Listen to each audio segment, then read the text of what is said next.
আসসালামু আলাইকুম, welcome to my channel basic civil engineering knowledge.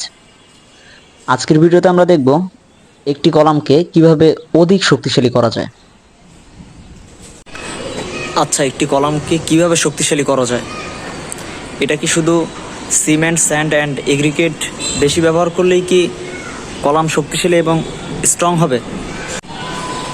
আমরা অধিকাংশ মানুষই হয়তো বা সবসময় মনে করি যে কলামে শুধু সিমেন্ট, স্যান্ড অ্যান্ড এগ্রিগেটের পরিমাণ বেশি করে দিলেই মনে হয় তো কলাম অনেক স্ট্রং হয়। আসলে এই ধারণাটা সম্পূর্ণটাই ভুল।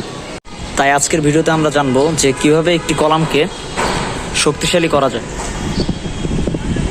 একটি কলামকে মজবুত করার জন্য সর্বপ্রথম কনক্রিটের আগেও আমাদেরকে দেখতে হবে যে কলামের নিচের অংশে কোনো জায়গায় জগালস মারা আছে কিনা। জগাল মারা থাকলে কলামের ভার্টিক্যাল স্ট্রেংথ অনেকটাই কমে যাবে। 2 নাম্বার হচ্ছে আমাদেরকে দেখতে হবে যে কলামের পজিশন ঠিক জায়গায় আছে কিনা।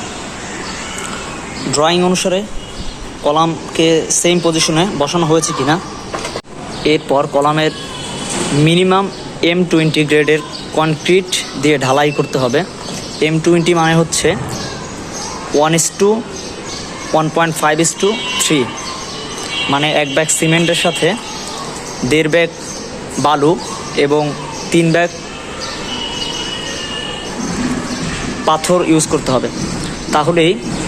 তাহলেই কলামের কম্প্রেসিভ স্ট্রেংথ বেশি হবে এবং কলামটি হবে টেকসই ও মজবুত, এবং কলামের লোড সরাসরি বিমে ট্রান্সফার করতে পারবে। ভিডিও ভালো লাগলে অবশ্যই সাবস্ক্রাইব করে চ্যানেলের সাথেই থাকুন। ধন্যবাদ সবাইকে।